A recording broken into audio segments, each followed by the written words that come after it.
Halo guys, welcome back to my channel. Kali ini gue datang dengan video terbaru. Oke teman-teman, jadi di video kali ini gue akan share ke kalian kekurangan dari iPhone 13 di tahun 2025 teman-temannya. Nah, seperti yang kita tahu sebentar lagi itu iPhone 17 kan akan rilis, dan juga iPhone 16 nih dalam waktu dekat ini kan akan masuk ke Indonesia.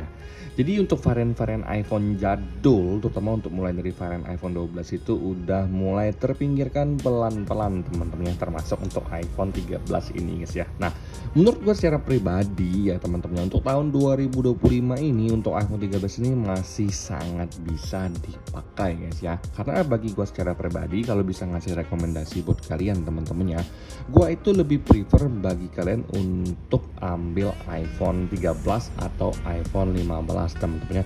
Karena menurut gue secara pribadi, dua iPhone ini adalah varian base model yang menurut gue itu paling oke teman-teman ya. Karena bagi gue secara pribadi, dari sisi performa dan juga untuk kameranya itu udah sangat-sangat mencukupi kebutuhan kita sehari-hari teman-temannya. Nah, jadi kalau untuk dari rekomendasi iPhone best model sekarang itu gue rekomendasikan kalian untuk pakai iPhone 13 ini teman-teman. Jadi kalau misalkan kalian lagi pakai iPhone 10, iPhone 11 ataupun iPhone jadul lah teman-temannya, kalau kalian misalkan pengen upgrade dan budget kalian tuh pas di angka 8 jutaan, untuk iPhone 13 ini masih ada loh jual barunya di angka 8,5 juta ya di iBox ataupun di Gmap teman-temannya. Jadi itu masih baru, dan gue tuh nggak ngerekomendasikan kalian untuk beli iPhone 12 yang harganya tuh udah murah banget 6,5 juta karena serba nanggung. Ini rekomendasi gue secara pribadi, jadi kalau kalian setuju oke, kalau kalian nggak setuju juga nggak apa-apa teman-temannya. Nah, jadi kemudian kalau misalkan kalian punya budget lebih, gue sarankan kalian untuk ambil iPhone 15 base model ataupun langsung ke 15 Pro aja teman-teman ya. Karena menurut gue secara pribadi masih sangat mumpuni loh untuk bertahun-tahun ke depan. Nah, sayangnya kalau untuk base model di 15 dan 13 kan masih ada, tapi untuk varian Pro-nya itu udah nggak ada lagi yang baru teman-teman ya. Jadi misalkan pun kalian pengen beli 13 Pro ataupun 15 Pro yang ingin kalian pakai, gua rasa kalian better cari yang second X resmi aja biar lebih enak aja masalah sinyal teman-temannya. Kita nggak tahu masalah sinyal kan, hari jelek tiba-tiba datang itu repot banget kalau misalkan sinyal kalian tiba-tiba hilang teman-temannya. Nah, jadi guys, kalau untuk di video ini gue akan share satu persatu kelemahan dari iPhone 13 di tahun 2025. Kelebihannya banyak, tapi di sini gue akan share ke kalian kelemahannya apa sehingga kalian bisa pertimbangkan menjadi deal breaker kalian sebelum kalian memutuskan beli atau tidak sih untuk iPhone 13 di tahun 2025 teman-teman ya.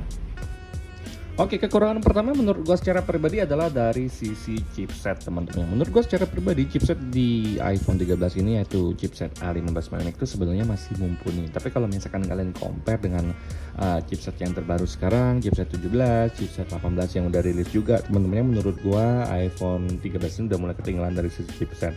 Jadi kalau udah mulai ketinggalan itu takutnya ya teman-teman, ini untuk performanya tuh significantly drop. Jadi tiba-tiba drop aja karena udah ada chipset-chipset baru, sehingga kita pelan-pelan mulai dialihkan untuk beralih ke chipset yang terbaru alias upgrade teman-teman. Menurut gue secara pribadi untuk iPhone 13 gue yang udah hampir 2 tahun gue pakai ini, untuk dari sisi performanya tuh masih enak banget, gak ada permasalahan sama sekali teman-teman ya. Tapi ternyata harus gue sadari bahwa kelemahan dari iPhone 13 yang pertama ini adalah dari sisi chipset yang ternyata sekarang udah mulai uzur umurnya teman-teman ya. Menurut gue secara pribadi sih nggak masalah sama sekali karena masih dapetin update iOS terbaru mungkin sampai 3 tahun ke depan teman-teman ya. Tapi kalau misalkan dicari kekurangannya, chipset di iPhone 13 ini ternyata udah mulai jadul, tanpa kita sadari pelan-pelan udah mulai uzur teman-temannya. Jadi itu adalah salah satu kelemahan pertama yang harus kalian pertimbangkan jika kalian masih tetap ingin meminang iPhone 13 teman-teman ya. Oke, untuk kekurangan yang kedua adalah dari sisi layar teman-teman. Layarnya udah tajam sih menurut gue secara pribadi guys ya. Tapi kalau untuk dari sisi refresh rate-nya itu dia masih di angka 60Hz yang menurut gue secara pribadi untuk smartphone dengan harga 8 jutaan tahun 2025 masih menggunakan layar yang refresh rate-nya itu 60Hz. menurut gue itu sangat-sangat nanggung teman-teman. Karena seperti yang gue tahu sekarang itu 120Hz itu adalah standarnya layar zaman sekarang, entah itu untuk iPhone, entah itu untuk Android teman-temannya. Jadi buat kalian yang sebelumnya udah terbiasa menggunakan iPhone atau smartphone dengan layar 120Hz, gue rasa untuk iPhone 13 ini udah nggak cocok sama sekali buat kalian teman-temannya. Karena ada juga nih orang yang bilang ke gue kalau misalkan bang sebelumnya gue tuh pakai 120Hz pakai 60 Hz, mata gue rasanya burik banget ya ngeliatnya, kurang gitu teman-teman ya. Itu ada yang bilang ke gue, tapi menurut gue secara pribadi, bagi gue itu sebenarnya nggak ada masalah. Tapi gue consider ini salah satu kekurangan iPhone 13 di tahun 2025. Jadi sebelum kalian beli, kalian harus tahu ya kalau untuk refreshnya tuh masih mentok di angka 60 Hz yang menurut gue secara pribadi nggak ideal ya dengan tahun sekarang yang udah 2025 bosku. Oke, selanjutnya gue akan masuk dari sisi baterai. Untuk nomor 3 ini kekurangannya menurut gue dari sisi baterai teman-temannya. Entah kenapa 3200an mAh ini sejujurnya kalau gue pengen jujur ya, itu sebenarnya sedikit ngepas teman-teman. Menurut gue secara pribadi kalau di angka 3600 atau bahkan 4000 itu adalah kapasitas baterai ideal untuk tahun 2025 ke atas teman-teman. Jadi kalau untuk baterai di iPhone 13 gue ini sebenarnya so far masih bagus-bagus saja, tapi kalau misalkan untuk pemakaian kedepannya ini baterai di iPhone 13 ini udah mulai sangat berkurang teman-temannya. Kalian bisa lihat sendiri kalau untuk pemakaian gue memang jarang banget gue pakai iPhone 13 ini, karena memang gue sehari-hari menggunakan iPhone 12 mini yang lagi ngerekam ini sebagai senjata utama gue teman-temannya.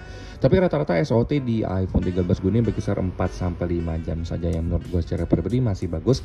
Tapi kalau kalian geber untuk tahun 2025 ke depan ini, performa baterainya itu udah mulai nggak terlalu bagus lagi. Gue juga ngerasa kalau untuk baterainya ini udah pelan-pelan mulai drop ke bawah ya untuk performanya, dalam artian memang entah itu perasaan gue secara pribadi atau memang mungkin untuk tahun 2025 ini aplikasi-aplikasi atau apps yang kita jalankan itu udah mulai berat banget. Jadi konsumsi baterainya itu udah mulai berat banget teman-teman. Jadi efisiensi penggunaan daya baterai di iPhone 13 ini menurut gue ini udah mulai berkurang guys ya untuk tahun 2025 ini. Kalau masih misalkan tahun 2023, 2024 tuh masih bagus banget, tapi awal tahun ini gue udah mulai ngerasa iPhone 13 gue ini udah mulai sedikit selama ini lari terus, tiba-tiba bilang aduh istirahat bentar ya baru lari lagi gitu loh teman-temannya, feeling yang gue rasakan guys. Oke guys, kekurangan selanjutnya hal yang simple tapi menurut gue secara pribadi sangat-sangat berdampak ya pada pemakaian kita ke depannya. Jadi untuk nomor 4 ini dari port charging yang masih menggunakan Lightning C. Menurut gue secara pribadi Lightning C ini masih oke-oke aja, tapi kalian tahu kan sekarang itu semuanya sudah menggunakan USB-C. Jadi untuk penggunanya tuh lebih gampang. Karena apa? Untuk nyambungin ke laptop gampang. Kemudian kalau misalkan kita kelupaan bawa charger itu kita bisa minjem orang lain yang smartphone-nya tuh udah pakai USB-C juga teman-teman ya. Kemudian kalau untuk kecepatan dari USB-C itu juga memang lebih cepat kan dari Lightning C. Jadi menurut gue secara pribadi untuk iPhone yang masih menggunakan Lightning C itu mulai sedikit repot sih tahun 2025. Gue sejujurnya tahun 2024 tuh udah mulai notice banget ya dari gue secara pribadi dan juga kolega-kolega gue di tempat kerja gue yang masih pakai Lightning C untuk iPhone 13 dan juga iPhone 14 yang keteteran nih, karena orang sekarang itu udah mulai menggunakan iPhone 15 atau 15 Pro yang udah menggunakan USB-C semua. Android zaman sekarang juga USB-C. Bahkan kemarin-kemarin pas di kantor gue juga ada yang nanya, lu bawa charger nggak? Ada nih. Ya lah, gue masih pakai Lightning C lagi, lu udah USB-C aja. Jadi hal seperti itu nggak bikin kita itu lebih mudah ya teman-teman. Jadi kita kadang-kadang harus tetap bawa charger untuk jaga-jaga, belum lagi kalau misalkan charger kita rusak dan nggak fleksibel lah intinya teman-teman ya.